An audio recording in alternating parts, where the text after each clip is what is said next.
You got it done and didn't lose a round. Yeah, job done. Always happy with a shutout, so I like hearing 189 all round. That was good. I was happy with my performance. I feel like I got to showcase a little bit more of what we've been working on in the gym, being a little bit more spiteful, sitting down on my shots a little bit more without neglecting my boxing and what's got me to where I am as well. So, yeah, I'm really happy. Did you feel like you got to show you can rough it out when you need to?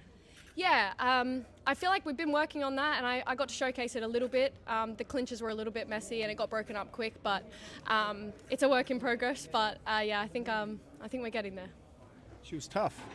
Yeah, Mariah was really tough. We were expecting her to be really tough. I wasn't surprised with how the fight went. I knew she was going to be tough. I knew she was coming there to win. I knew we were going to get the best Mariah Turner tonight, and we did. I think we put on a great show for the fans and hopefully inspired lots of young girls watching around Australia and around the world as well. How did it feel to be headlining back here in Australia? It was amazing. It comes with a little bit more pressure, but it's a privilege. I felt privileged to be in that position tonight, and very grateful for the opportunities that I've had to be able to showcase what I do and inspire the next generation, and I want to keep doing it. Skye, when do you want to come back to Australia to fight? I'm loving coming back to Australia. It's been amazing. Obviously, there was a few years there where I wasn't boxing in Australia at all, and everyone kept asking, and I'm back now, and hopefully we can keep bringing big fights down under. You were quiet in the lead up to this one.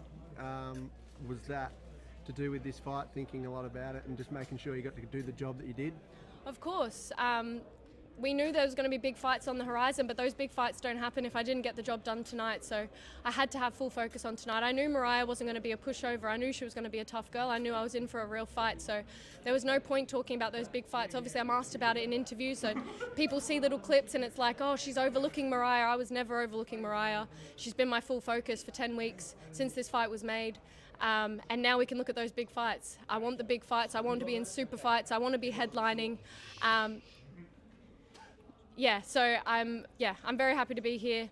I'm ready for the big fights. I'm ready for the big opportunities, and that's where we're going to see the best me. I think I shine in high pressure situations, and that's where you're going to see the best version of me. Have you had conversations with Scotney's team at all?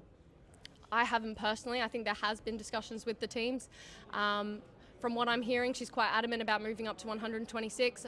I think money talks. I think the fight can be made. She's wanted to move up for a while. I think this is the biggest fight out there in women's boxing at 122 pounds, but also the biggest fight out there for Ellie Scotney. So I hope we can convince her that she can have one more crack, prove she's the best if that's what she thinks. But if she wants to move up to 126 and I have to collect the belts one by one, we'll do it that way as well. But obviously, for me, I don't want to be fighting for vacant belts. I want to be dethroning champions. I want to prove I'm the best by beating the best. So I really hope that I can get that opportunity. Skye, your promoter's worked in with MVP before. You got a message for Jake Paul tonight? You know, I know you said earlier in the week, I'm ready to come over and do it. That's what it's probably going to take for Eddie and Jake to work together. They've done it before. Yeah, I think MVP and Matchroom, they've got a good relationship right now. They are willing to make the big fights, and I really hope that they can make the Ellie Scotney fight with me as well. I think there's definitely a really big opportunity to do it, but I know they're in talks. There's going to be big fights no matter what. If it's Ellie Scotney, if it's Tiara Brown, I still want that rematch as well. I'm happy to go back to 126 for that fight, and I've been very vocal. I want Amanda Serrano. I still want her. I've wanted her for years.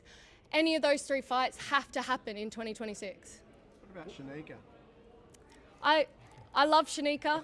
We go way back. She's got 4 belts though. She's one of my good friends. She's got 4 belts in a weight division that I don't really think I want to make, to be honest. 118 is probably a little bit far down for me. I think Neeks will end up at 122.